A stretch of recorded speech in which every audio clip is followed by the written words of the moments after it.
Hi guys, this is Sam Barty, and I want to invite you to a little segment called Erasing the Stigma. I will be hosting these videos in an effort to erase the stigma around current mental health. So basically, my background is I've worked in the mental health field for the past 9 years. And I've seen a lot of patients deal with the issue of being out in the world and dealing with the stigma of being disgraced by their illness.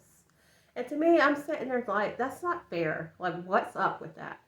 Like we've evolved so much as a society to accept so many things, and yet someone who has an illness that they were diagnosed with from the age of 16 can still be pushed aside from an occupation or anything or a social event just because of something something they can't even control.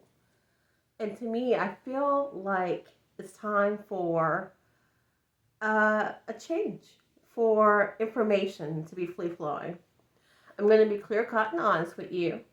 I'm also a novelist. I'm working on a current series called The Osman. The Osman is a very intricate story that is a contribution to the Wizard of Oz. I believe in revitalizing the classics. I also believe in adding a darker twist too. So I'll be explaining more about this book as we carry on throughout our video series.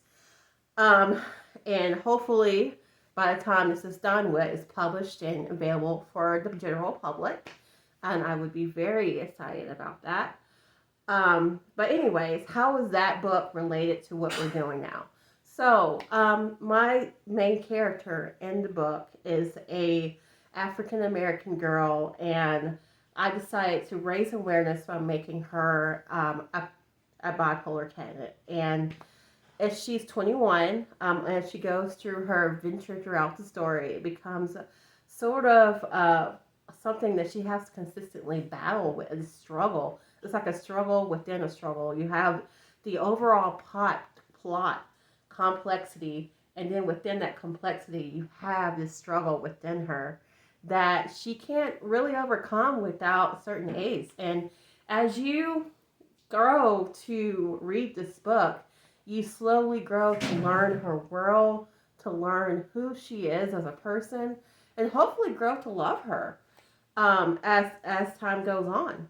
So for me, I just feel like this is a good time to first of all look into the future and like see a world without stigma, but to also fall into the past and see where these stigmas came from. So let's journey together, let's buckle down, and hopefully as this continues through these video series, we start to learn more about these disorders so we're not so freaked out by them. We start to get more comfortable. But what we're looking at, like when we see someone talking to themselves, we start to see, oh, this is what's happening. You know, I want us to get to a point to where we're looking at people, as the human beings that they are. We all come from a struggling background, from something. It doesn't have to be mental illness. It's something that we're all coming from. And so, but specifically mental illness doesn't have to be a burden. And if there's anyone out there struggling with mental illness, I want you to hear that. Like your life doesn't have to be on the sidelines. I want this video to encourage you to live in some type of a vibrant world where it is no longer black and white, where there is color, where there's somewhere over the rainbow where you find joy and peace and rest because you deserve it. You know, no one deserves to be, pushed on a disability check and told that the rest of your lives is going to be sitting in front of a TV screen. Someone needs to speak out needs to be the one to say, hey, you can live life to the fullest. You have every right to have just as much fulfillment as someone walking around mental illness free. Thank you.